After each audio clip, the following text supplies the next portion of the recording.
എടോ, മക്കളില്ലാത്തവരായ സഹോദരിമാരോട് പറഞ്ഞു കൊടുക്കേണ്ടത് എന്താ? അവരോട് നീ പറഞ്ഞു കൊടുക്ക അസ്തഗ്ഫിറുല്ലാഹ് പറയാൻ.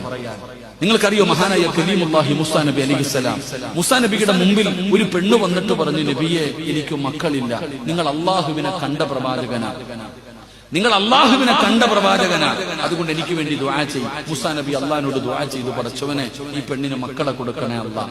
അല്ലാഹ് പറഞ്ഞു, മൂസാ ദുആ ചെയ്യണ്ട, ആ പെണ്ണ് പ്രസവിക്കാത്ത പെണ്ണാ. അതിനെന്താ പറയുക? പ്രസവിക്കാത്ത പെണ്ണിന് എന്തോ പറയും ഞങ്ങളുടെ നാട്ടിൽ, ഇവിടുത്തെ ഭാഷ എനിക്കറിയില്ല. ഈ പെണ്ണ് പ്രസവിക്കൂല. മൂസാ നബിയോട് ഈ പെണ്ണ് പിന്നെയും പറഞ്ഞു, നബി എനിക്ക് വേണ്ടി ദുആ ചെയ്യും. മൂസാ നബി പിന്നെയും ദുആ ചെയ്തു. അല്ലാഹ് പറഞ്ഞു, അവള് പ്രസവിക്കാത്ത പെണ്ണാ, നിന്നോട് പറഞ്ഞില്ലേ മൂസാ? മൂസാ നബി അലൈഹിസ്സലാം ദുആ നിർത്തി. ഈ പെണ്ണ് പോയി. കുറെ കാലം കഴിഞ്ഞതിന് ശേഷം ഈ പെണ്ണൊരു കുഞ്ഞുമായിട്ട് മൂസാ നബി അലൈഹിസ്സലാമിന്റെ മുമ്പിൽ വന്നു. മൂസാ നബിയുടെ മുമ്പിൽ കുഞ്ഞുമായിട്ട് വന്നു.